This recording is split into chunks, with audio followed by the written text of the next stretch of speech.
తండ్రి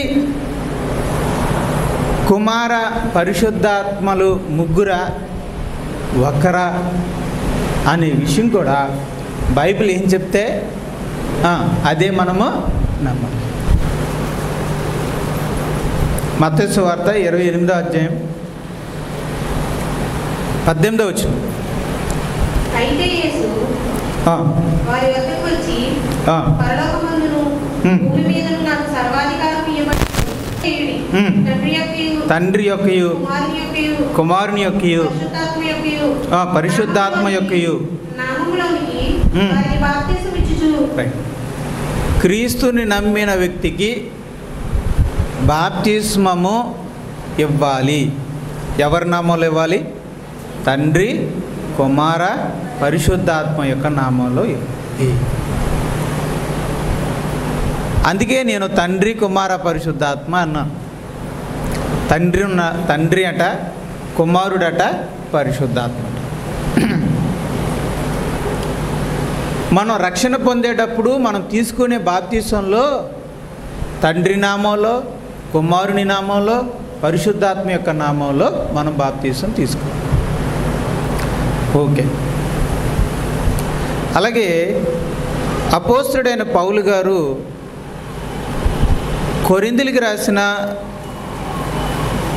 2వ పత్రికలో ముగింపు మాటలు, ముగింపులో శుభాలు చెప్పాడు. వాళ్ళకి శుభములు చెప్పాడు. ఆ శుభములు మనం చూద్దాం. ముగింపులో కొరింథీయులకు రాసినటువంటి 2వ పత్రిక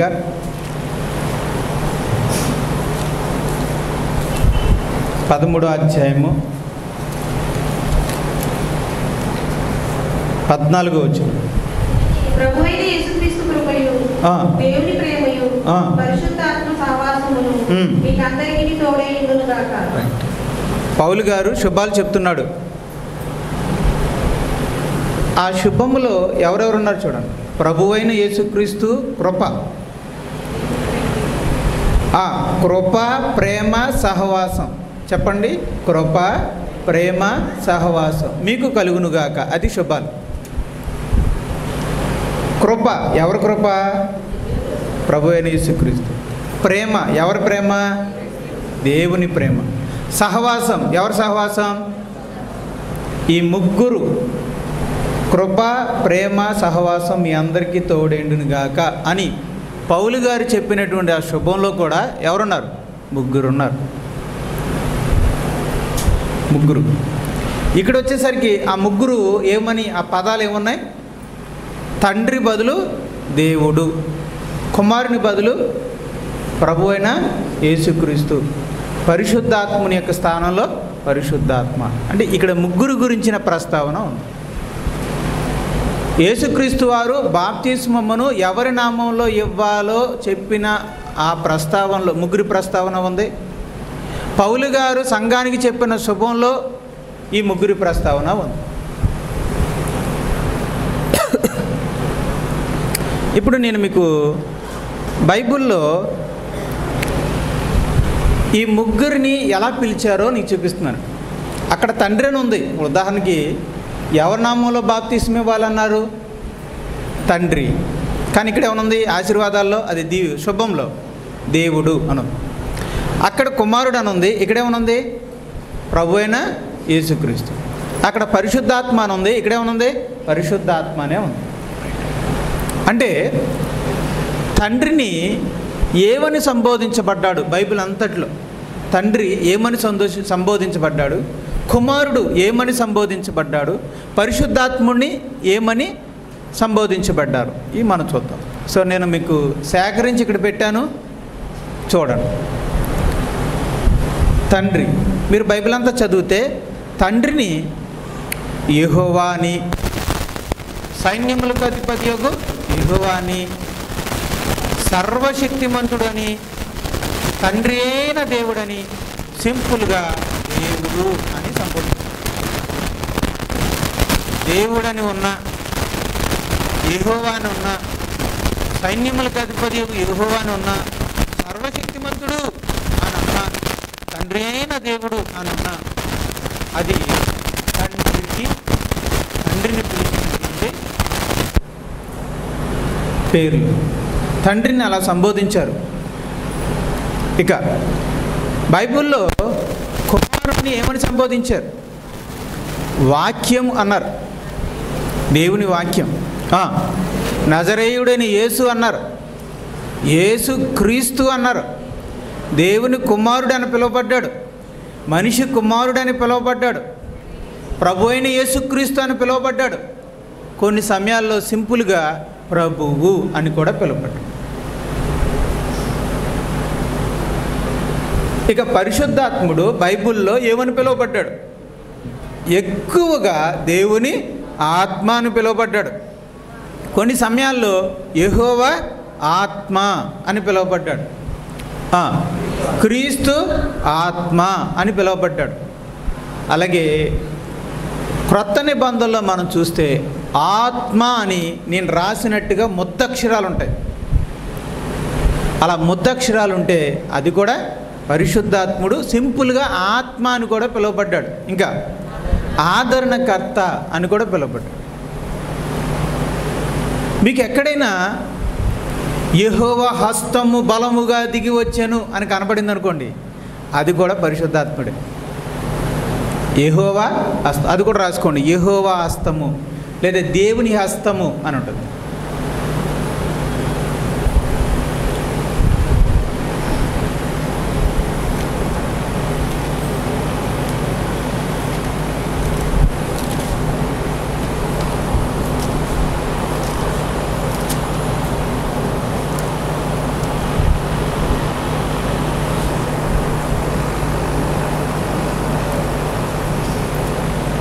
దేవుని హస్తం.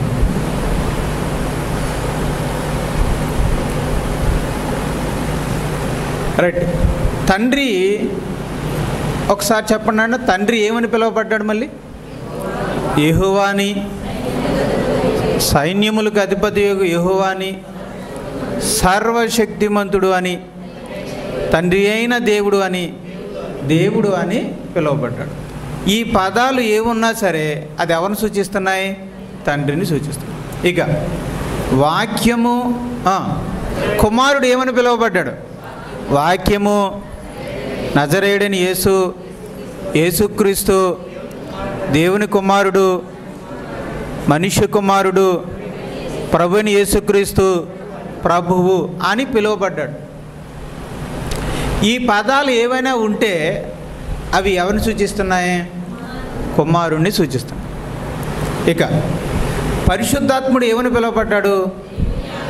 దేవుని ఆత్మ, యెహోవా ఆత్మ, క్రీస్తు ఆత్మ, ఆత్మ, ఆదరణకర్త. మరొక మాట చెప్పాను మీకు, యెహోవా హస్తము లేదా దేవుని హస్తము అని కూడా ఉంటే అవి ఎవరిని సూచిస్తున్నాయి? పరిశుద్ధాత్మను సూచిస్తున్నాయి.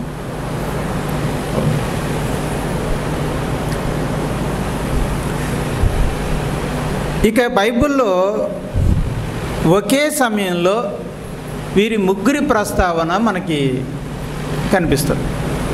సో వీరి ముగ్గురి ప్రస్తావన బైబిల్లో ఎక్కడెక్కడ ఉందో ఒకసారి చూద్దాం. సో మొదటిగా బైబిల్లో ఇప్పుడు నెక్స్ట్ మనం ఆలోచించేది ఏంటంటే, బైబిల్లో ముగ్గురి ప్రస్తావన ఉందా? అంటే ముగ్గురు గురించిన ప్రస్తావన ఇంకెక్కడైనా ఉందా? రైట్, చూద్దాం. మొదటిగా ఆదిలో సృష్టి నిర్మాణ సమయంలో ముగ్గురిని మనం చూడవచ్చు. ఆదిలో దేవుడు సృష్టిని చేసేటప్పుడు ముగ్గురు ఉన్నారు అని బైబిల్ చెప్తుంది. చూద్దాం, బైబిల్ చెప్తుంది అన్నప్పుడు మరి బైబిల్ చూపించాలిగా. చూడండి ఒకసారి, ఆది కాండము ఒక్కొక్క తర్వాత రాసుకుందా, కానీ ఒక్కొక్కటి చెప్తున్నాను కదా, ఒక్కొక్కటే రాసుకోండి. ఒకటి రాసుకోండి, నేను రెఫరెన్స్లు చెప్తాను. రెండోది రాసుకోండి, రెఫరెన్స్లు చెప్తాను. సో మొదటి దానికి చూడండి,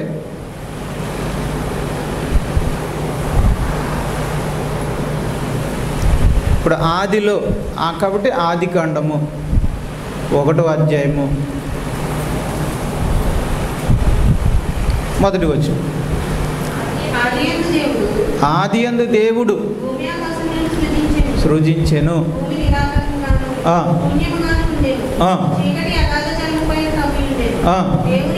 దేవుని ఆత్మ జనముల పైన తర్వాత దేవుడు వెలుగు కమ్మని. రైట్. ఇక్కడ మీకు దేవుడు దేవుడు దేవుడు దేవుడు అని ఉంది, కానీ నిరాకారంగా ఉన్న భూమి మీద అల్లాడుతున్న మరొక వ్యక్తి ఉన్నాడు ఇక్కడ. ఎవరైనా? దేవుని ఆత్మ. పలుకుతున్నది దేవుడు, కానీ అక్కడ పర్యవేక్షిస్తూ అల్లాడుతూ పర్యవేక్షిస్తున్నది ఎవరో? దేవుని ఆత్మ. ఇప్పుడు దేవుడు అంటే ఎవరు చెప్పాలి? ఎవరు? తండ్రి. దేవుని ఆత్మ అంటే ఎవరు? అంటే సృష్టిని చేసేటప్పుడు అక్కడ తండ్రి ఉన్నాడు, పరిశుద్ధాత్ముడు ఉన్నాడు. ఇంకెవరైనా ఉన్నారా? చూద్దాం ఒకసారి. యోహాను సువార్త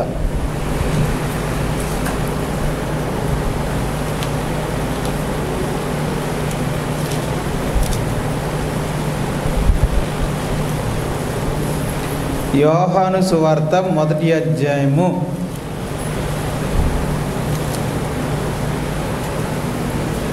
1-2 వచనాలు. ఆది యందు ఇన్నాడే అడిగాను, వాక్యం అంటే ఎవరు? ఏ కుమారుడు. వాక్యం అంటే ఎవరు? కుమారుడు. రైట్. ఆది యందు కుమారుడు ఉండెను.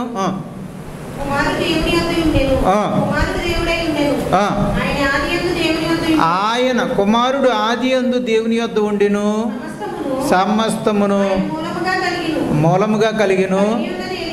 అంటే భూమి, ఆకాశం, సూర్యుడు, చంద్రుడు, నక్షత్రాలు, జంతువులు, పక్షులు ఇవేవి ఆయన లేకుండా, అంటే ఆయన ఉండగానే కలిగినాయి అని అర్థం. అంతే కదా అండి? అలా అంటారేంటండి? మీరు లేకుండా ఆ రోజు ఆ పెళ్లి జరిగిందా అని అంటారు. అప్పుడు మీరు లేకుండా ఆ ఒప్పందం జరిగిందా అంటారు. అంటే అర్థం ఏంటి? మీరు ఉండగానే జరిగింది కదండి అని అర్థం. అంటే ఈ కలిగిన సృష్టి ఏది? యేసుప్రభు లేకుండా కలగలేదంటే అర్థం ఏంటి? యేసుప్రభు ఉండగానే అవన్నీ కలిగాయని అర్థం. అంటే అక్కడ ఎవరున్నారు సృష్టిలో? మా కుమారుడు కూడా ఉన్నాడు. కనుక దేవుడు సృష్టిని చేసే సమయంలో తండ్రి ఉన్నాడు, పరిశుద్ధాత్ముడు ఉన్నాడు. ఇప్పుడు చూస్తున్నాం యోహానులో ఏమనుంది?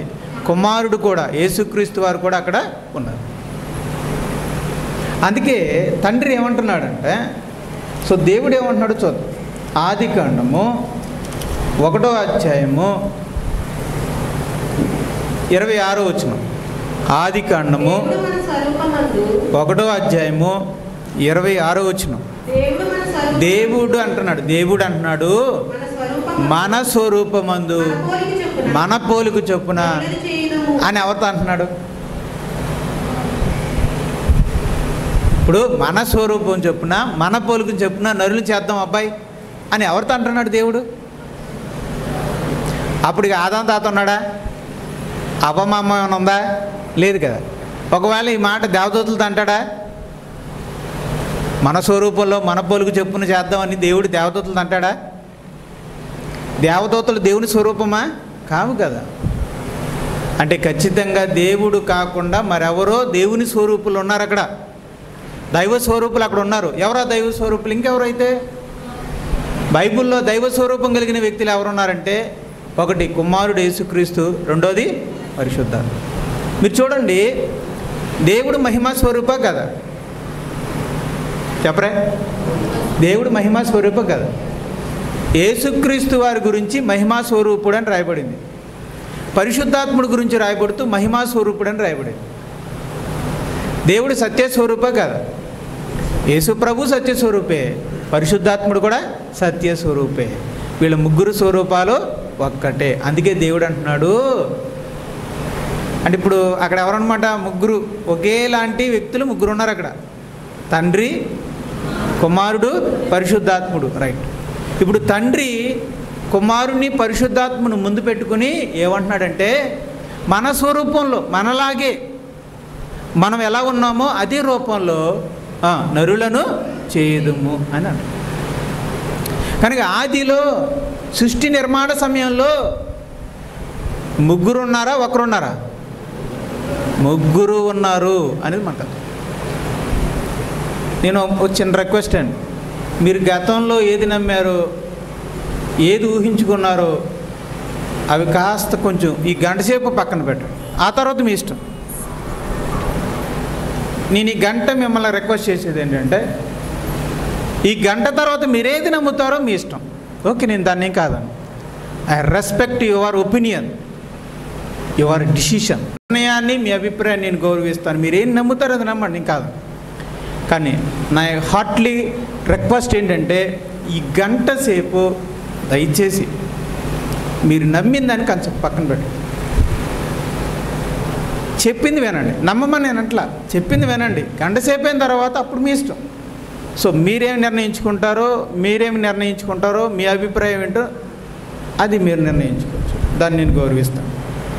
కానీ నేను చెప్పే ఈ గంట సేపు మీ అభిప్రాయాన్ని కాస్త పక్కన పెట్టి నాతో పాటు ఒకసారి బైబిల్ని ఫ్రీగా ఆలోచించండి. ఫ్రీగా. Okay, right.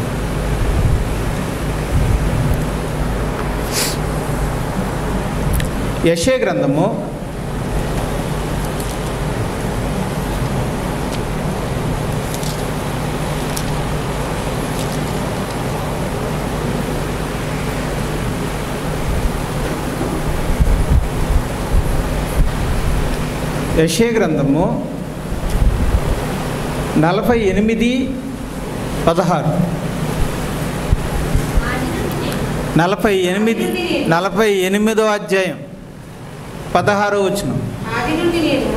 ఆది నుండి నేను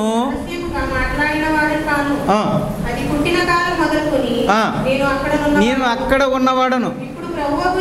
ఇప్పుడు ప్రభువగు యెహోవాయు ఆయన ఆత్మయు నన్ను పంపెను. గెస్ చేయండి, ఈ వచనంలో మాట్లాడుతుంది ఎవరో మీరు కొంచెం గెస్ చేయండి. ఏమన్నా గెస్ చేయగలరా? మా కుమారుడు. ఇప్పుడు అవునా కాదా తర్వాత నిర్ణయించుకుందాం. కానీ ఒక్కసారి కుమారుడని ఊహించుకుంటూ ఒకసారి చదవండి. కుమారుడు అంటున్నాడు, యేసుక్రీస్తు అంటున్నాడు ఏమని? ఆది నుండి నేను రహస్యముగా మాట్లాడిన వాడును కాను, అది పుట్టిన కాలము మొదలుకొని నేను అక్కడ ఉన్నవాడును. ఇప్పుడు ప్రభువుకు యెహోవాయు ఆయన ఆత్మయు నన్ను పంపి. అంటే యేసు ప్రభు చాలామంది ఏంటంటే, నన్ను కూడా ఒక మాస్టర్ అడిగింది ఏంటంటే, మీ యేసు ప్రభు ఆది నుండి లేడుగా, మరియమ్మ కంటేనే కదా వచ్చాడు, మరి అంతకుముందు దేవుడు లేడుగా మీకు, మరి అంతకుముందు దేవుడు లేడుగా అని అన్నాడు. అంతకుముందు ప్రభువు లేడు కదా మీకు అని అన్నారు. రైట్. దానికి సమాధానంగా ప్రభువే చెప్పుకుంటున్నాడు ఏమనంటే, నేను ఆది నుండి అక్కడ దేవుని దగ్గర, దేవుని ఆత్మ దగ్గర ఉన్నవాడిని, కానీ ఇప్పుడు మనుషుల్ని రక్షించడం కోసం యెహోవాయు ఆయన ఆత్మయు నన్ను పంపాను. ఎక్కడికి పంపాను? భూలోకానికి పంపాను. సో ఈ వచనాన్ని బట్టి కూడా మనకు అర్థం అవ్వాలి, ఆ రోజు ఆదిలో యెహోవా ఆత్మతో పాటు ఎవరు కూడా ఉన్నారని? కుమారుడైన యేసుక్రీస్తు కూడా ఉన్నాడని మనం తెలుసు. తర్వాత రెండో సందర్భం,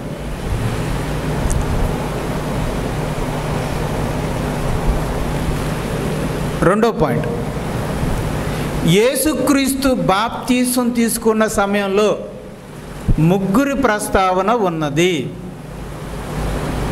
అక్కడ యేసుక్రీస్తు వారి బాప్తీసం తీసుకున్న సమయంలోనికి వెళ్దాం. అక్కడికి వెళ్ళి మనం చూస్తే అక్కడ తండ్రి, కుమార, పరిశుద్ధాత్మ ముగ్గురు కనిపిస్తారు. చూడండి ఒకసారి మనం మత్తయి సువార్త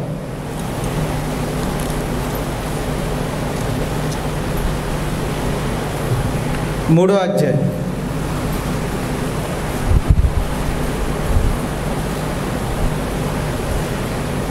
మీ అందరికీ తెలుసు, నజరేయుడైన యేసు 30 సంవత్సరాల వయసు వచ్చే వరకు తన తల్లిదండ్రులకు లోబడి ఉన్నాడు. 30వ ఏట యోర్దాను నది దగ్గర ఉన్న బాప్తిస్మిచ్చు యోహాను దగ్గరికి వెళ్ళి ఆయన చేత బాప్తిస్మము పొందాడు. ఆ కుమారుడు బాప్తిస్మం పొంది నీళ్ళలో నుంచి ఒడ్డుకు వచ్చి ప్రార్థన చేస్తుండగా ఏం జరిగిందో చూద్దాం. 3వ అధ్యాయము 16వ వచనం 17వ వచనం. యేసు బాప్తిసం పొందిన వెంటనే యేసు బాప్తిసం పొందిన వెంటనే నీళ్ళలో నుండి ఒడ్డునకు వచ్చెను. ఇదిగో ఆకాశం తెరవబడెను. ఆకాశం తెరవబడిందట. దేవుని ఆత్మ పావురం వలె దిగి రైట్. ఇక్కడ బాప్తిసం తీసుకుని గట్టి మీద నిలబడిన వ్యక్తి ఎవరో? యేసుక్రీస్తు. అప్పుడు ఆకాశం రెండుగా చీలిపోతే పావురంలా ఎగురుకుంటూ వచ్చింది, ఆకాశం నుండి దిగి వచ్చింది. ఆకాశం నుండి దిగి వచ్చింది ఎవరో? మా దేవుని ఆత్మ. అనగా ఎవరో దేవుని ఆత్మ అంటే పరిశుద్ధాత్మ. ఓకే. ఇప్పుడు ఇదిగో ఈయనే నా ప్రియకుమారుడు, ఈయన యందు నేను ఆనందించుచున్నానని ఒక శబ్దము యేసు నుండి వచ్చిందా? పావురులా దిగి వచ్చిన పరిశుద్ధాత్మ నుండి వచ్చిందా? ఆకాశం నుండి వచ్చిందా? ఆకాశం నుండి వచ్చింది. ఆకాశమందు ఆసీనుడైన వాడే కదా, పరలోకమందున్న మా తండ్రి అంటే ఆ తండ్రి దగ్గర నుండి ఈ శబ్దం వచ్చింది. ఏమని అంటున్నాడు ఆ తండ్రి? ఇదిగో ఈయనే నా ప్రియ కుమారుడు. అంటే గట్టి మీద నిలబడిన వాడు కుమారుడని, పావురంలా ఆకాశం నుండి పావురంలా ఎగురుకుంటూ వచ్చింది దేవుని ఆత్మని, ఆకాశం నుండి నా ప్రియకుమారుడా అని మాట్లాడింది తండ్రి అని మనకి అర్థమవుతుంది. ఇప్పుడు యేసుక్రీస్తు వారు బాప్తీసం తీసుకున్న ఈ సమయంలో, యేసుక్రీస్తు వారు బాప్తీసం తీసుకున్న ఈ సమయంలో ఎవరు కనిపిస్తున్నారు? పరలోకంలో నుండి, పరలోకములో తండ్రి, పౌరాకారంలో వచ్చిన పరిశుద్ధాత్మ, బాప్తీసం పొందిన వాడిగా గట్టి మీద నిలబడిన కుమారుడు, ముగ్గురు కనిపిస్తుంది. తండ్రి, కుమార, పరిశుద్ధ, ముగ్గురు కనిపిస్తుంది.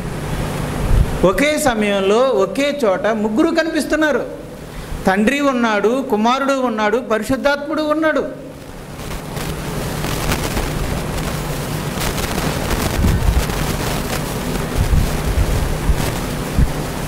తండ్రే కుమారుడుగా వచ్చాడు, కుమారుడే పరిశుద్ధాత్మగా వచ్చాడు అన్నవాళ్ళు కాస్త ఆలోచించండి, మీ నమ్మకం ఎంతవరకు కరెక్టో కాదు. తండ్రే కుమారుడుగా వచ్చాడు, కుమారుడే పరిశుద్ధాత్ముడుగా వచ్చాడు అని నమ్మిన వాళ్ళు ఇది ఒకసారి ఆలోచించాలి. తండ్రే కుమారుడుగా వస్తే, కుమారుడే పరిశుద్ధాత్మగా మారి వస్తే ముగ్గురు ఒకేసారి ఎలా ఉంటారు? మీరు అప్పుడు ఒక నిర్ణయానికి రావాలని నేనేమంటలేదు. ఆలోచించండి ఒకసారి. ముగ్గురిని నేను చూపిస్తాను. ఆదిలో ముగ్గురు ఉన్నారు, బాప్తీసు సందర్భంలో ముగ్గురు ఉన్నారు, ఇంకా చూపిస్తానండి. మూడోది, యేసు ప్రభు పరిశుద్ధాత్మ వాగ్దానం చేశాడు శిష్యులకి. ఆ సమయంలో కూడా ముగ్గురు ప్రస్తావన ఉంది. యేసు ప్రభు తాను చనిపోయే ముందు రోజు వాళ్ళందరినీ కూర్చోబెట్టి, నేను వెళ్ళిపోతున్నాను, అయితే మిమ్మల్ని ఒంటరిగా విడిచిపెట్టను, మీకు ఆదరణకర్త అయిన పరిశుద్ధాత్మను నేను ఇస్తాను అని వాగ్దానం చేశాడు. ఆ వాగ్దానంలో కూడా మనకి ముగ్గురు ప్రస్తావన కనపడుతుంది. చూద్దామా? అయితే చూద్దామా? మరి తలలోతే మీరు చూద్దాం. యోహాను సువార్త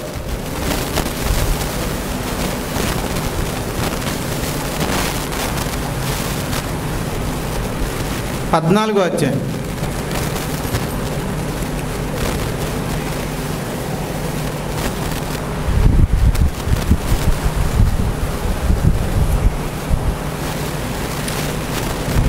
పదహారవ వచనం. నేను తండ్రిని వేడుకొందును.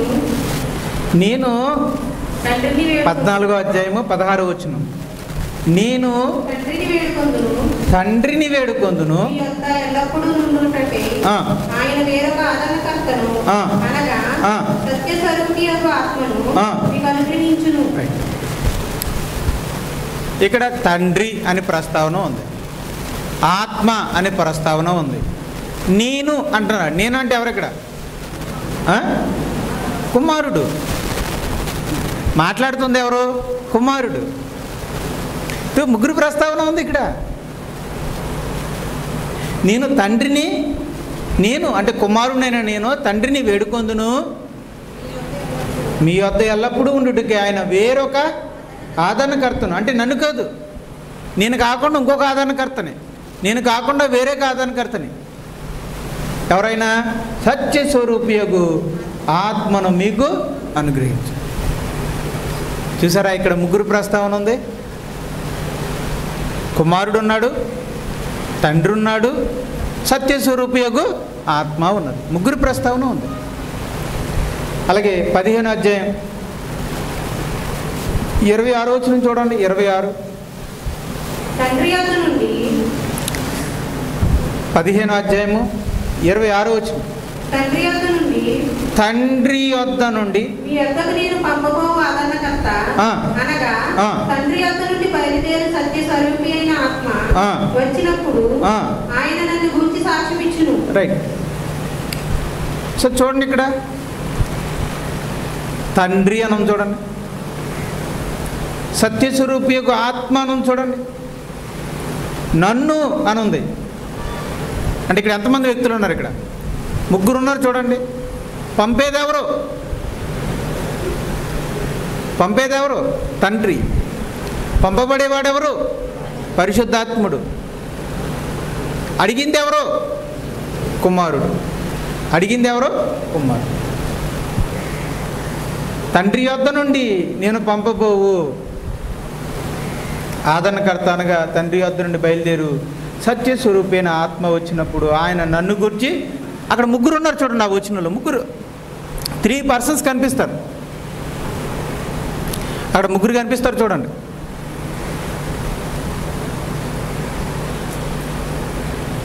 ఓకేనా? రైట్. ఇక క్రీస్తు శిలువ సమయంలో మనకి ముగ్గురు కనిపిస్తారు చూడండి. యేసు ప్రభు శిలువలో వేలాడుతున్నప్పుడు అక్కడ ముగ్గురు కనిపిస్తారు చూడండి. లోకాసు వార్త 23వ అధ్యాయం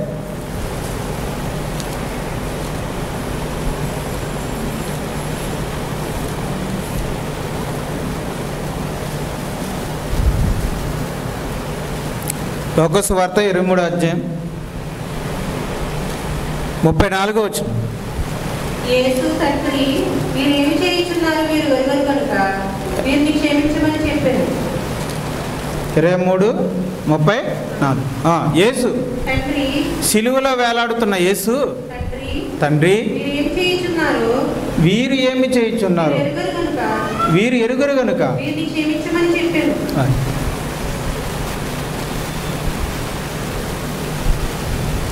సరే, ఇక్కడ ఎంతమంది ఉన్నారు? ఇక్కడ శిలువలో వేలాడుతున్నది ఎవరు? యేసు. ఆయన క్షమించమని ప్రార్థిస్తున్నది ఎవరిని? తండ్రిని. తండ్రిని ప్రార్థిస్తున్నాడు. అంటే తండ్రి ఎక్కడున్నాడని? పరలోకంలో ఉన్నాడు. పరలోకమందున్న మా తండ్రి అని ఆయనే కదా ప్రార్థించాడు. ఆ తండ్రితో తండ్రి వీళ్ళు క్షమించు అని. అంటే ఈ సందర్భంలో ఎవరున్నారు అక్కడ? తండ్రి ఉన్నాడు, శిలువ మీద వేలాడుతూ కుమారుడు ఉన్నాడు. అలాగే 46వ వచనం. అప్పుడు యేసు గొప్ప శబ్దంతో కేకవేసి తండ్రి నీ చేతికి నా ఆత్మను అన్నాడు. యేసు ప్రభు శిలువ మీద పలికిన చివరి మాట తండ్రి నా ఆత్మను నీ చేతికి. ఇప్పుడు నేను అడుగుతున్నాను, శిలువ మీద ప్రాణం వదిలింది ఎవరో? వదిలింది ఎవరు? యేసుక్రీస్తు కుమారుడు. ఆ ఆత్మను ఎవరి చేతికి అప్పగించాడు? తండ్రి చేతికి. అప్పగించింది ఎవరు? కుమారుడు. తీసుకున్నది ఎవరు? తండ్రి. మళ్ళీ చెప్తున్నాను, ప్రాణం అర్పించింది ఎవరు? శిలువలో ప్రాణాన్ని అర్పించింది ఎవరు? కుమారుడు. ఆ ప్రాణాన్ని తీసుకున్నది ఎవరు? తండ్రి. ఇక్కడ ఎంతమంది కనపడ్డారు మీకు? ఎంతమంది ఉన్నారు ఇక్కడ? ముగ్గురా? సత్యం చెప్పాలి మళ్ళీ మీరు. ఇద్దరే ఉన్నారు ఇక్కడ. ఓకేనా?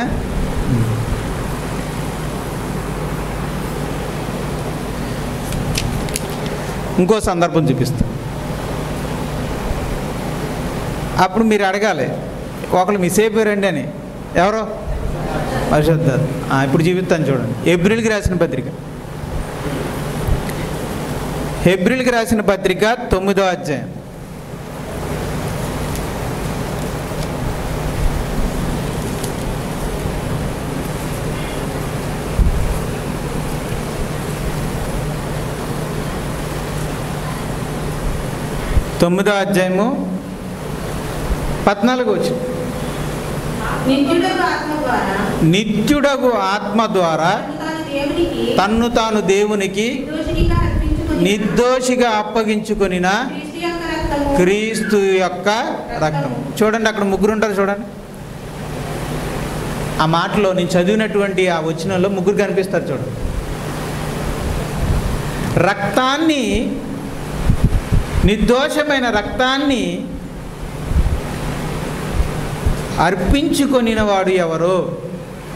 అక్కడ ఉన్నది చెప్పండి. నిత్యుడగు తండ్రి ద్వారా తన్ను తాను దేవునికి నిర్దోషిగా అర్పించుకొనిన క్రీస్తు యొక్క రక్తం అన్నాడు. రైట్. ఇప్పుడు తన్ను తాను నిర్దోషిగా దేవునికి సమర్పించుకున్న వ్యక్తి ఎవరు? క్రీస్తు. అక్కడున్న పదం చెప్పండి. క్రీస్తు ఎవరికి సమర్పించుకున్నాడు? దేవునికి. అక్కడ పదం చెప్పండి. అక్కడ పదం, అక్కడున్న పదాలు చెప్పండి. దేవునికి. రైట్. ఎవరి ద్వారా అర్పించుకున్నాడు? నిత్యుడగు ఆత్మ ద్వారా. రైట్. ముగ్గు చూడండి.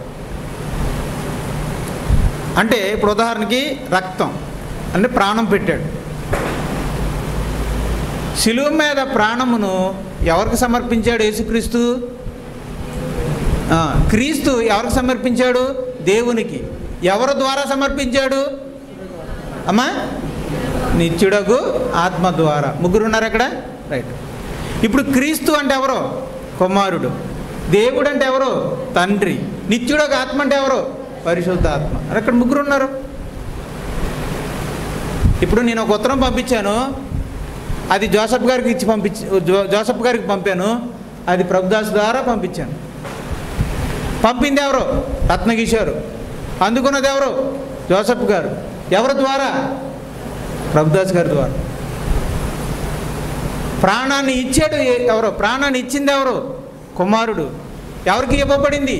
తండ్రికి. ఎవరి ద్వారా ఇవ్వబడింది? పరిశుద్ధాత్మ. అంటే యేసు ప్రభు అప్పగించిన ఆ ఆత్మను తండ్రి చేతులకు అప్పగించిన వాడెవరు? పరిశుద్ధాత్ముడు. అంటే యేసు ప్రభు శిలువ త్యాగంలో కూడా తండ్రి, కుమారుడు, పరిశుద్ధాత్ముడు ఉన్నారు. ఇప్పుడు మరొక సందర్భం కనిపిస్తుందండి టీవీలో. ఇప్పుడు 5వ సందర్భం ఏంటంటే, స్టెఫను మరణ సమయంలో ముగ్గురి ప్రస్తావన బైబిల్లో ఉంది. స్టెఫన్ని మీ అందరికీ తెలుసు, రాళ్లతో కొట్టి చంపేశారు. అలా రాళ్లతో కొట్టి చంపినప్పుడు మనకి అక్కడ తండ్రి, కుమార, పరిశుద్ధాత్మలు ముగ్గురు కనిపిస్తారు. చూడండి జాగ్రత్తగా.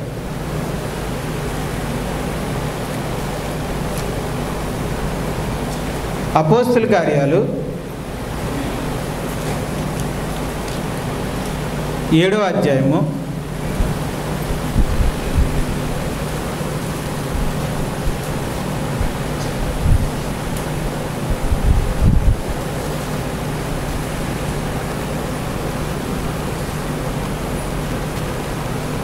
54వ వచనం.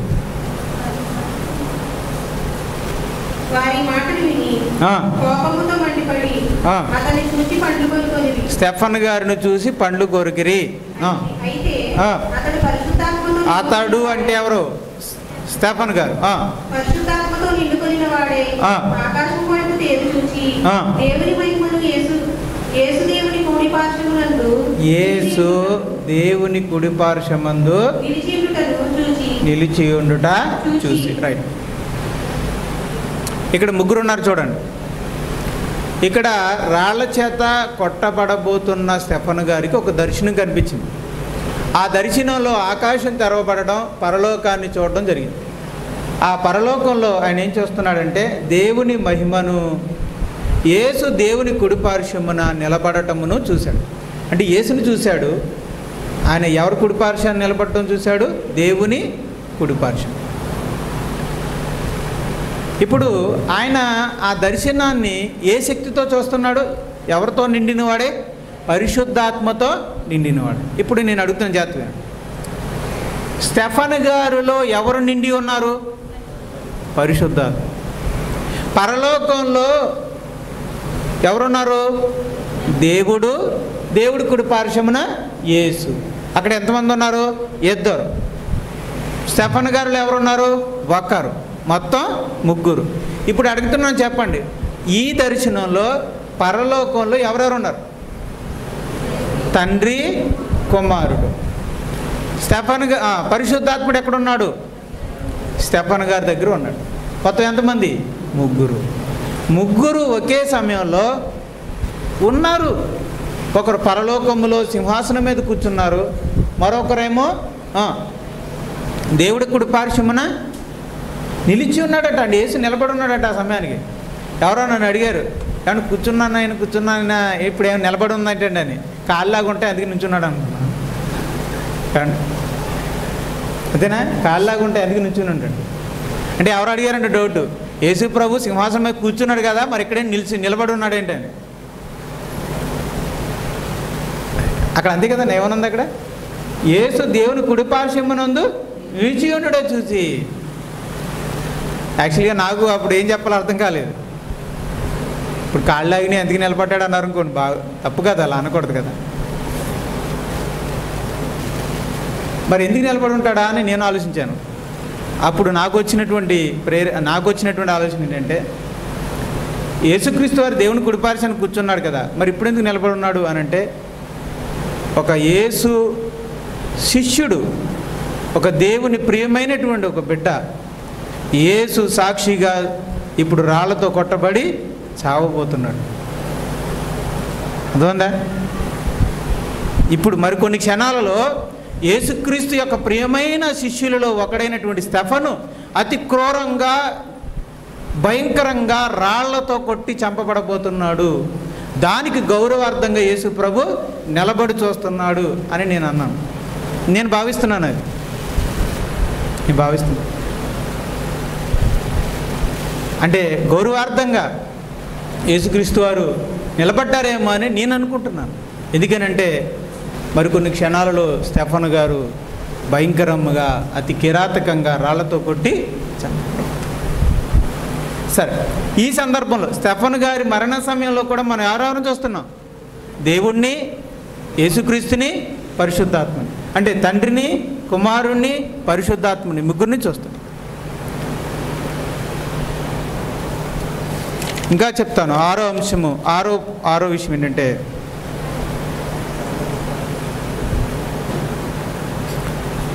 సంఘ విస్తరణ సమయంలో ముగ్గురు ఉన్నారు.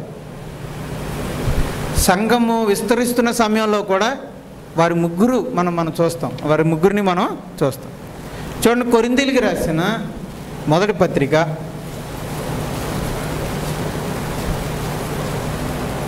12వ అధ్యాయం.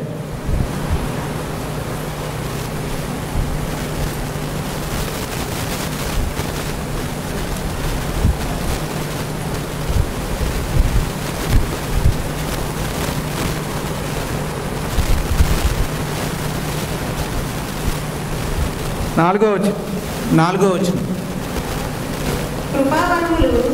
కృపావరములు నానా విధాలుగా ఉన్నవి కానీ ఆత్మ ఒక్కడే, మరియు పరిచర్యలు ఉన్నవి కానీ ప్రభు ఒక్కడే. నానా విధములైన కార్యములు కలవు కానీ అందరిలోనూ అన్నిటినీ జరిగించు దేవుడు ఒక్కడే. ఈ కృపావరాలు సంఘం యొక్క అభివృద్ధి కొరకు, పరిచర్యలు అభివృద్ధి కొరకు, నానా విధమైన కార్యాలు అభివృద్ధి కొరకు. ఇక్కడ మీరు చూస్తే నానా విధమైన కృపావరాలు, నానా విధమైనటువంటి సంఘములో కార్యాలు జరిగిస్తున్నవాడు ఎవరు? దేవుడు. సంఘములో నానా రకాల పరిచర్యలను జరిగిస్తున్నవాడు ఎవరు? ప్రభు. సంఘములో నానా కృపావరాలు ఇచ్చి పరిచర్య అభివృద్ధిని చేస్తున్నవాడు ఎవరు? ఆత్మ. ఆత్మ ఒక్కడే ప్రభు. ఇది మనం అనుకుంటున్నాం, మనం కలిపేశాం. ఏమని కలిపేశాం? తండ్రి, కుమార, పరిశుద్ధాత్మ, త్రియేక దేవుడు అనే పదం మనం సృష్టించాం. బైబిల్లో లేదు. వాళ్ళు ముగ్గురే.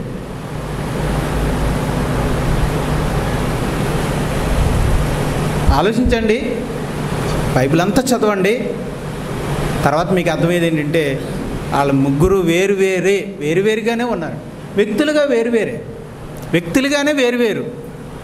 అన్ని విషయాల్లోనూ ఒకే మనసు, ఒకే భావం, ఒకే స్వరూపం, ఒకే ఉద్దేశం. సరే, తండ్రి వేరే కుమారుడు వేరే అనడానికి మరికొన్ని రెఫరెన్స్లు చూపిస్తాను. అంటే వాళ్ళిద్దరూ వేరువేరు, తండ్రి వేరు కుమారుడు వేరు. తండ్రి కుమారుడికి వచ్చాడు, కుమారుడే తండ్రి అయ్యాడు. ఇది కాదు. బైబిల్ చెప్పేది ఏంటంటే వాళ్ళిద్దరూ వేరువేరే. చూడండి, యోహాను సువార్త 8వ అధ్యాయం.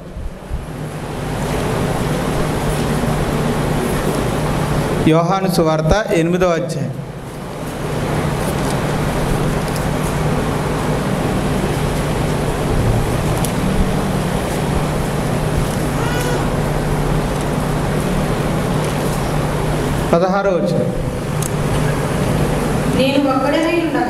అది కాదు, చూడండి, జాగ్రత్తగా చూడండి. యోహాను సువార్త 8వ అధ్యాయము 16వ వచనం.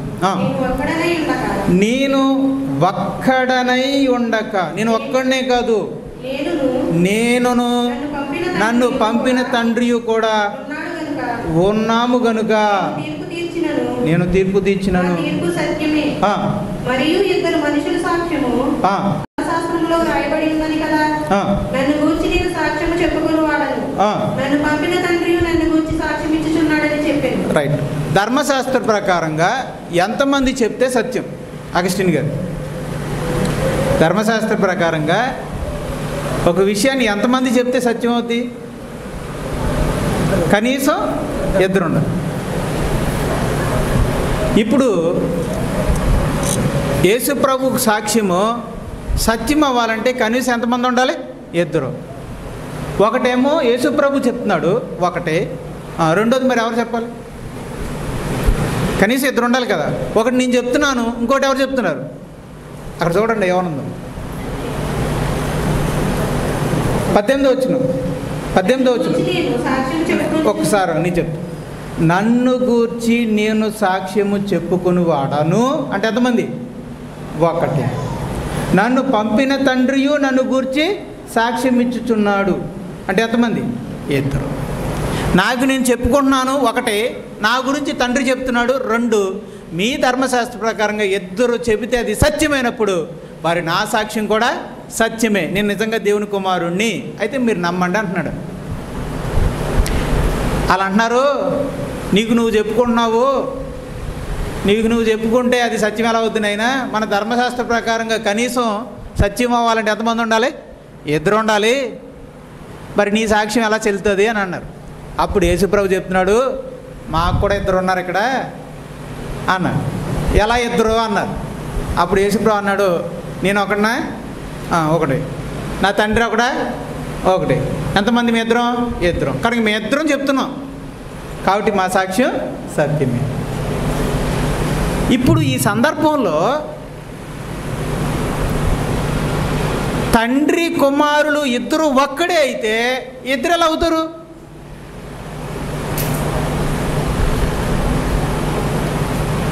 తండ్రి కుమారుడు ఇద్దరే అయితే, ఒకరే అయితే, ఒక మనిషి అయితే, ఒక వ్యక్తి అయితే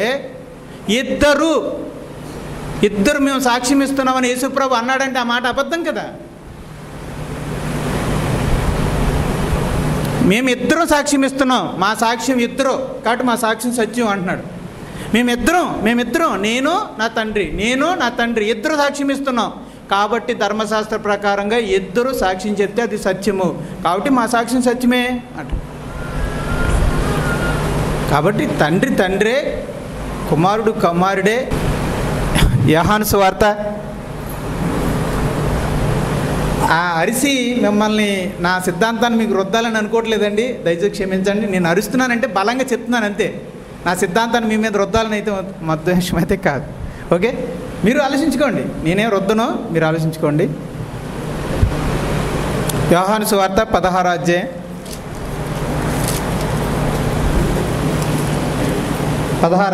32వ వచనం.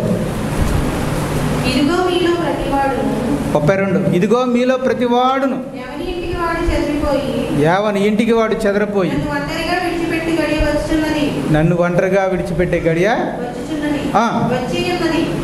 అయితే తండ్రి నాతో కూడా ఉన్నాడు కనుక నేను ఒంటరిగా లేను అన్నాడు. యేసు ప్రభుతో పాటు ఎంతమంది ఉన్నారు? 11 మంది శిష్యులు ఉన్నారు. ఇంకొక ఆయన అప్పగించడానికి వెళ్ళాడు. సరిగ్గా అప్పగించబడే సమయానికి 11 మంది, అప్పగించినోడు, మొత్తం 12 మంది శిష్యులు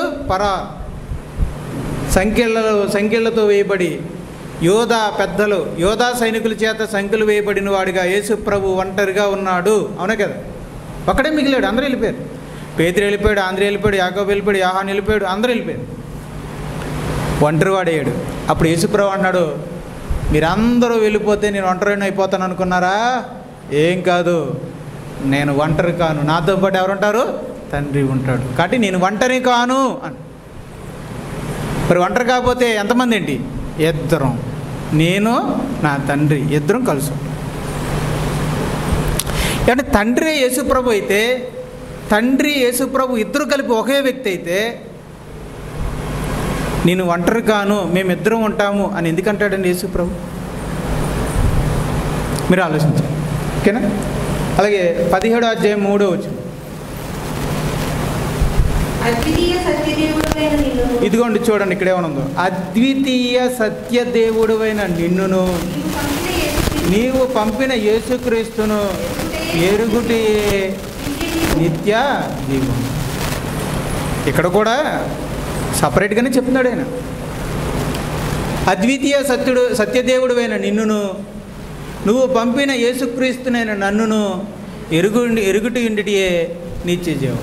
అంటే ఇద్దరిని కలిపి నమ్మంటున్నాడా, విడివిడిగా నమ్మంటున్నాడా? పంపినవాడిగా ఆయన్ని, పంపబడినవాడిగా నన్ను నమ్మమంటున్నాడు ఆయన. తర్వాత 14వ అధ్యాయం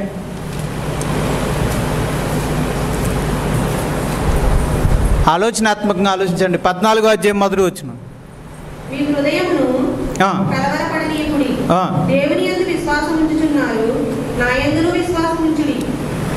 ఇది ఒకసారి ఆలోచించండి.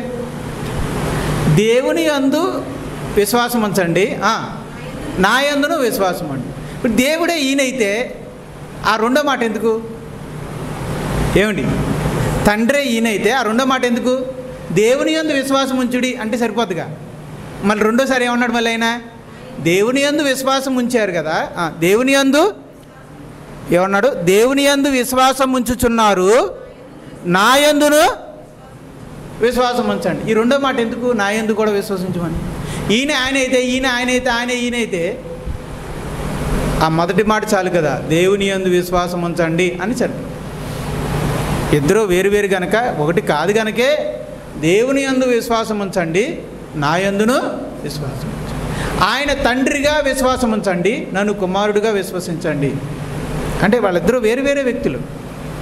ఆయన తండ్రి, ఆయన ఒక వ్యక్తి, కుమారుడుగా ఈయన మరొక వ్యక్తి, అంతే.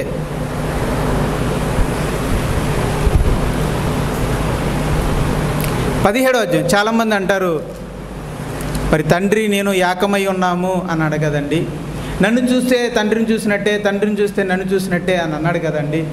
అన్నవారికి నేను చెప్తున్న మాట ఒకసారి చూడండి. 17వ అధ్యాయము 11వ వచనం. నేను ఇకను లోకములో ఉండను గాని వీరు లోకములో ఉన్నారు. నేను నీ యొద్దకు వచ్చుచున్నాను. పరిశుద్ధుడైన తండ్రి, మనము ఏకమై ఉన్నలాగున వారును ఏకమై ఉండునట్లు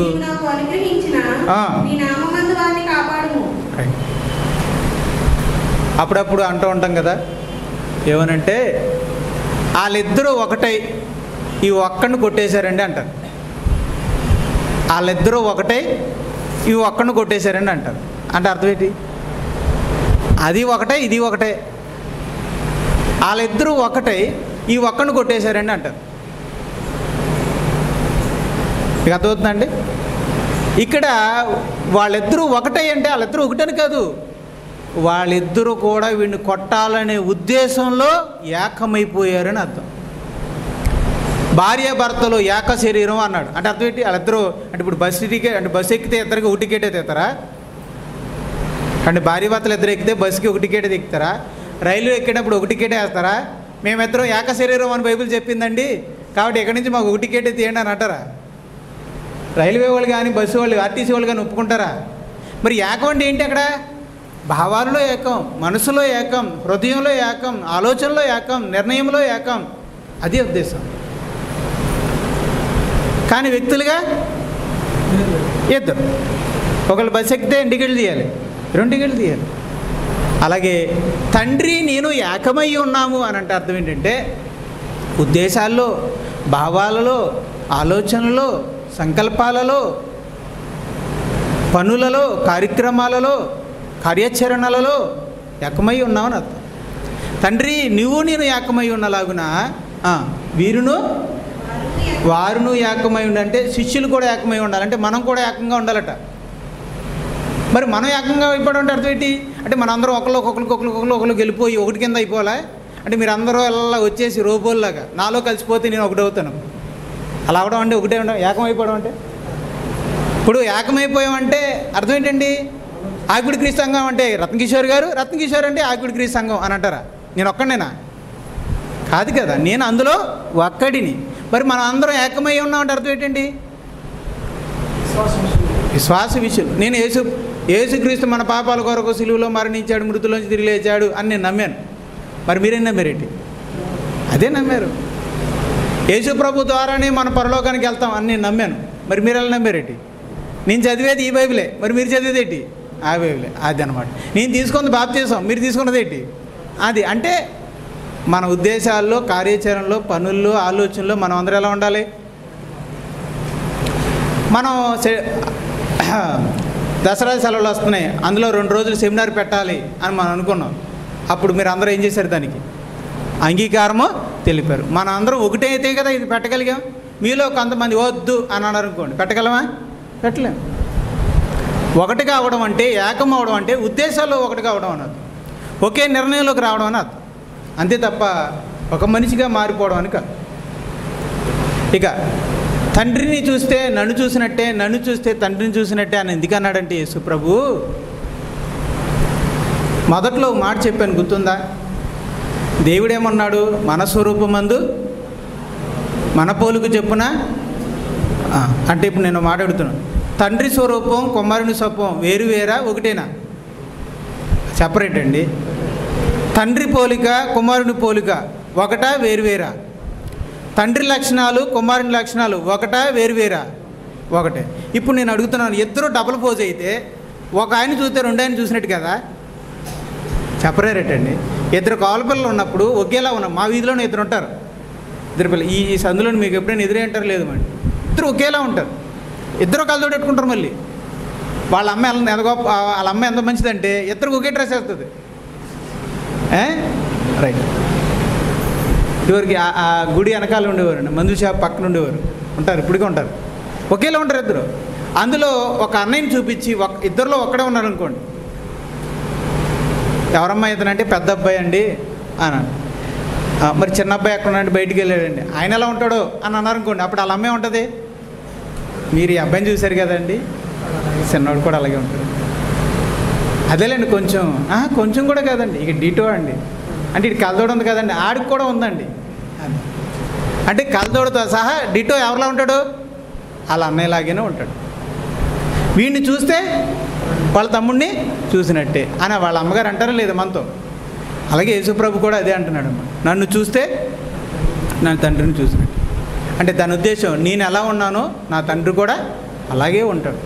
ఇక్కడ ఉండటం అంటే అర్థం ఏంటంటే లక్షణాలు, స్వరూపం, పోలిక, మనస్తత్వం. ఏంటండి? చేసేటువంటి పనులు ఇవన్నీ కూడా ఏంటంటే యేసుప్రభు యొక్క తీరు, నడత ఎలా ఉంటుందంటే తండ్రి యొక్క నడతలాగా, తండ్రి యొక్క తీరు ఆయనలో కనపడుతుంది. తర్వాత కుమారుడు, అలానే కుమారుడు పరిశుద్ధాత్మలు ఒకరు కాదు. అది కూడా చూద్దాం. యోహాను సువార్త, మధ్యాహ్నం అందరూ కుర్చీల మీద కూర్చోండి, అందుకే కుర్చీలు వేసాం. యోహాను సువార్త 16వ అధ్యాయము 7వ వచనం. యోహాను సువార్త.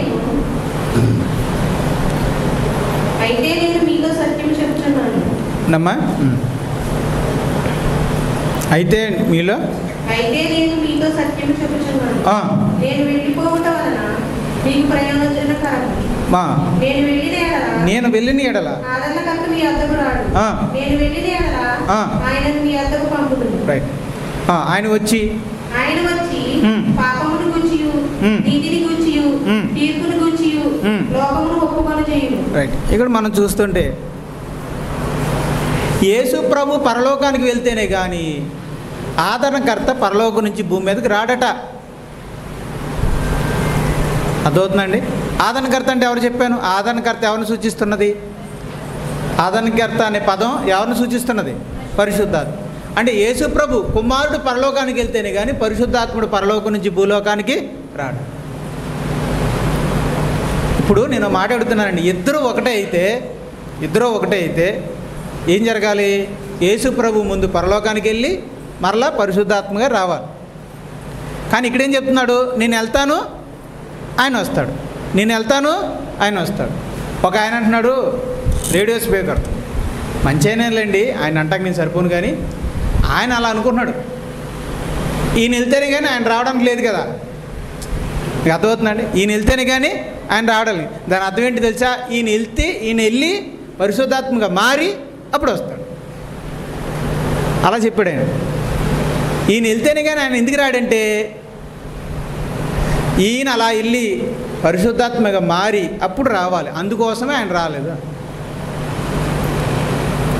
అంటే పెద్ద పెద్ద స్పీకర్లు కూడా అంటే దాన్ని ఆ వాక్యాన్ని ఏదో రకంగా న్యాయం చేయాలని చెప్పి ఏదో పెట్టకట్ట కరగటం చెప్పడం చేస్తాడు. ఆయన అంటాక కూడా నేను సరిపోనండి, కాదంటే అది కరెక్ట్ కాదండి. అది ఎంత పెద్ద అని చెప్పినా అది తప్పే. యేసు ప్రభువే పరిశుద్ధాత్మగా మారి ఈ లోకానికి వచ్చాడు, అందుకోసమే నేను వెళ్తేనే కానీ ఆయన రాలేదు అని అంటే అది తప్పుడు ఎక్స్ప్లెనేషన్. యేసు ప్రభు వెళ్తేనే కానీ పరిశుద్ధాత్ముడు ఎందుకు రాడంటే నేను చెప్పమంటారా? యేసు ప్రభు రక్తాన్ని ఇచ్చుకుని పరలోకానికి వెళ్తేనే కానీ, ఆ రక్తంతో ప్రోక్షణ చేస్తేనే కానీ, పాపక్షమాపణ జరిగితేనే కానీ, తండ్రిని వేడుకుంటేనే కానీ పరిశుద్ధాత్ముని యొక్క వరము లభించదు. అప్పుడు ఆ వరాన్ని లోకానికి పంపించడానికి అవకాశం కలుగుతుంది. అంటే పరలోకానికి యేసు ప్రభు వెళ్ళాలి, వెళ్ళి తండ్రిని వేడుకోవాలి, అప్పుడు తండ్రి పర్మిషన్ గ్రాంటెడ్ అనాలి, అప్పుడు యేసు ప్రభు పరిశుద్ధాత్మని పంపించాలి. అపోస్తుల కార్యాలు చూడండి. అపోస్తుల కార్యాలు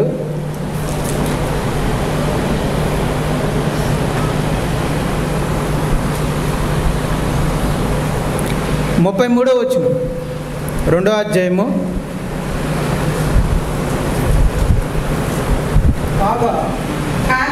రెండో అధ్యాయం 33వ వచనం. కాగా ఆయన దేవుని కుడి పార్శ్వమున అంటే పరలోకానికి వెళ్ళి పరిశుద్ధాత్మను గూర్చిన వాగ్దానమును తండ్రి వలన పొంది మీరు చూచుచు వినుచున్న దీనిని కొమ్మరించి ఉన్నాడు.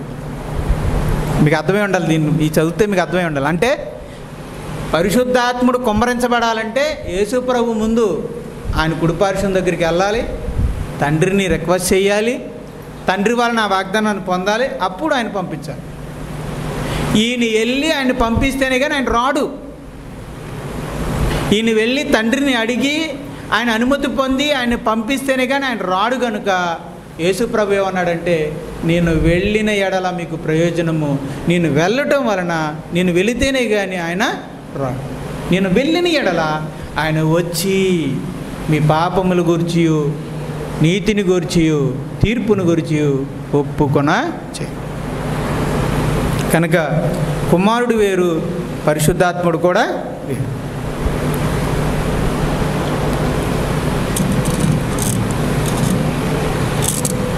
ముగ్గురు వేరువేరుగా ఉండి ఎవరి పాత్రలో వాళ్ళు ఉన్నారని మరొకసారి మీకు తెలియజేస్తాను. రక్షణ అంటే చాలా గొప్పది. బైబిల్లో గొప్ప అనేది ఎక్కడ ఉంది చెప్పండి? గొప్ప అనే మాట దేనికి వాడబడింది? రక్షణ. గొప్ప రక్షణ. గొప్ప రక్షణ దేనికోసం? మనిషిని నాశనం నుండి కాపాడటం కోసం. అంత గొప్ప రక్షణ సంకల్పంలో కూడా వీరి ముగ్గురి పాత్ర ఉందో చూడండి. ఈ ముగ్గురి పాత్ర ఎలా ఉంది చూడండి. ఫస్ట్ చదువుతున్నాను చూడండి. సంకల్పంలో ముగ్గురు వారి పాత్రలు. ఒకసారి చూడండి. అనాదిలోనే, నేను చదువుతున్న జాతకనండి, అనాదిలోనే మనిషి పతనాన్ని ముందే ఊహించి మనిషి రక్షణ కోసం సంకల్పమును, అంటే ఒక ప్లాన్ని ఆలోచించి నిర్ణయాన్ని తీసుకుంది తండ్రి. ఆ తండ్రి సంకల్ప ప్రకారం ఈ లోకానికి ఒక మనిషిగా వచ్చి సిలువలో తన ప్రాణం పెట్టి రక్షణను సిద్ధపరిచింది ఎవరో? కుమారుడు. నమ్మి బాప్తిసం పొందిన నాలాంటి వ్యక్తికి రక్షణను అందించింది ఎవరో? పరిశుద్ధాత్మ.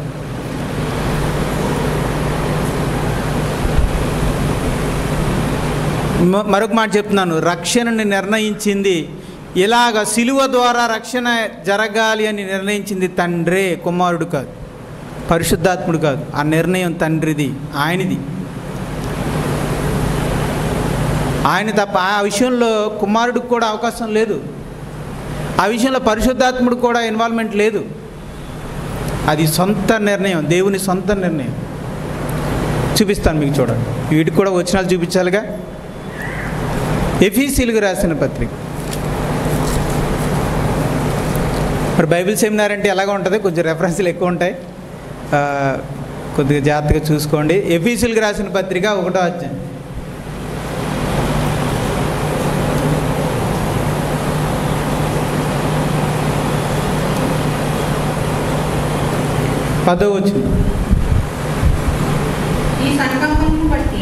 ఈ సంకల్పం, రక్షణ సంకల్పాన్ని బట్టి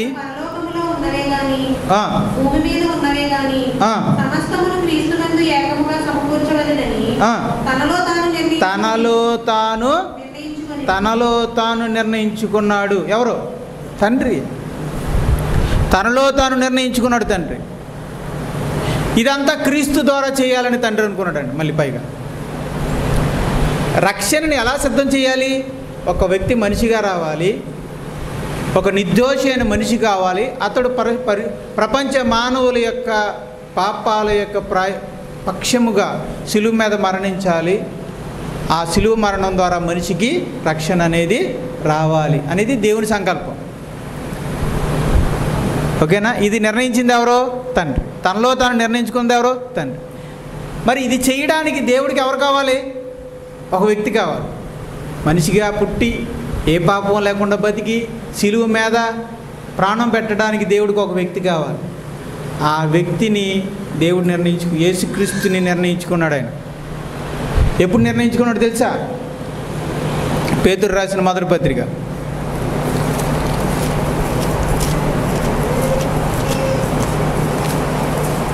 1వ అధ్యాయం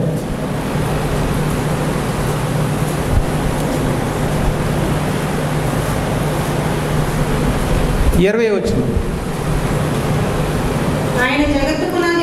ఆయన జగత్తు పునాది వేయబడక మునిపే నియమింపబడెను. ఎవరు నియమించారు ఇన్ని? తండ్రి.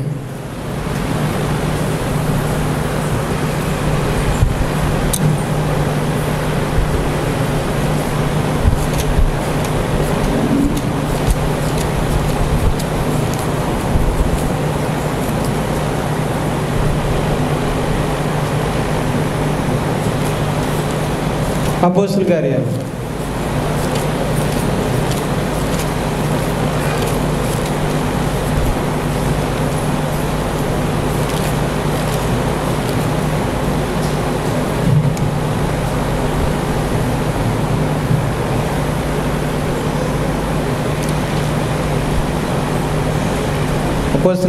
4వ అధ్యాయం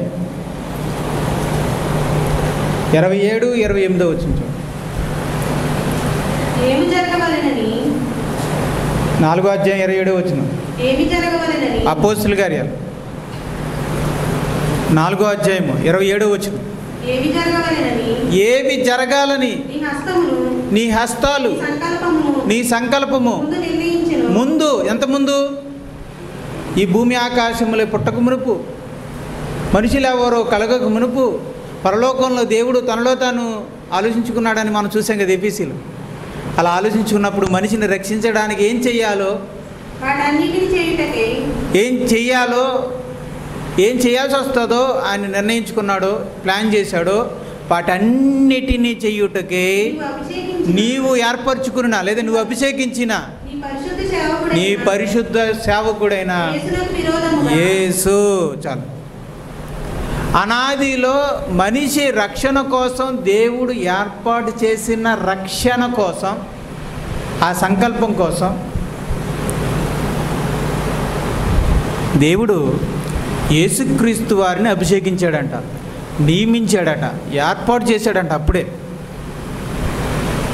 ఓకేనా?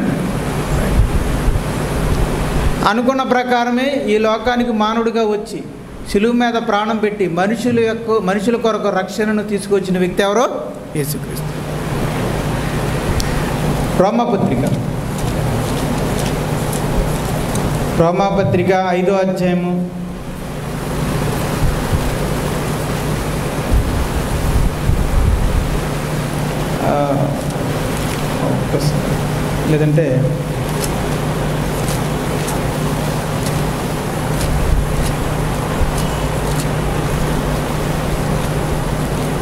1 కొరింథీ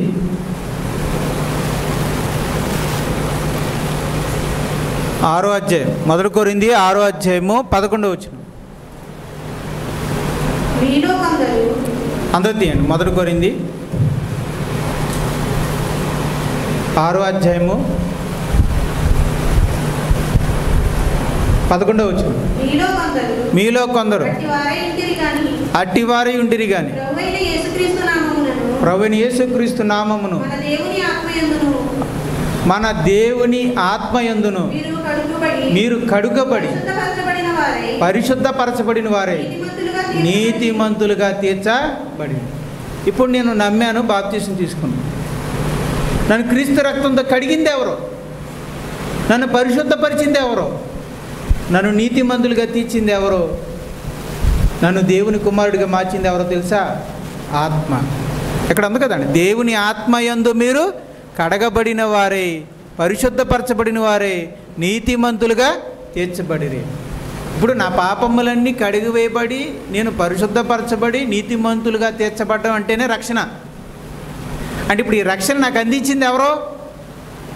పరిశుద్ధాత్మ. ఆత్మయందు నాకు వచ్చింది, అంటే ఆత్మ నాకు అందించింది. ఇప్పుడు మీకు ఈ పిక్చర్ అర్థమయ్యేలా చెప్తాను చూడండి. అనాదిలోనే మానవుని రక్షణ సంకల్పాన్ని నిర్ణయించింది ఎవరో? ఆ రక్షణను కష్టపడి సిలువలో ప్రాణం పెట్టి సిద్ధం చేసింది ఎవరో? సిద్ధపరిచిన రక్షణ నీకు అందించింది ఎవరో? పరిశుద్ధ. మీకు అర్థమయ్యేలా చెప్తాను, ఆడవారికి అర్థమయ్యేలా ఒక మాట చెప్తాను చేద్దాం. అమ్మమ్మంట చికెన్ కూర ఎలా వండాలో ప్లాన్ చేసిందంట. అప్పుడు అమ్మంట దాన్ని చక్కగా అమ్మమ్మ చెప్పినట్టుగా వండిందంట. అప్పుడు మనవరాలు వచ్చి అతిథులకు వడ్డించిందంట. ఇంక అర్థమైందా? చికెన్ కూరని ఎలా వండాలో పురాతన కాలంలో, తాతల కాలంలో ఎలా ఉండేవారో అలా వండాలని నిర్ణయించి చెప్పింది ఎవరో? అమ్మమ్మ. దాన్ని వండింది ఎవరో? అమ్మ. ఇంటి కుటుంబ సభ్యులకు వడ్డించింది ఎవరో? మనవరాలు, కూతురు. అదవుతుందండి. ఇప్పుడు బిల్డింగ్ని ఎలా కట్టాలని ప్లాన్ చేసింది ఎవరో? తాతగారు. ఓ తాతగారు ప్లాన్ చేశాడంట, అరే ఆ స్థలంలో నాకు ఇలాంటి ఇల్లు కావాలని ఆయన ప్లాన్ చేశాడు. ఆయన ప్లానే చేశాడు. ప్లాన్ చేసి కొడుకు చెప్పాడు పురమాయించరా అని. అప్పుడు దానికి కావాల్సిన ఇటుకరాళ్ళు, సిమెంటు, ఐరన్ అన్నీ మొత్తం అన్నీ తీసుకొచ్చి పెట్టాడంట కొడుకు.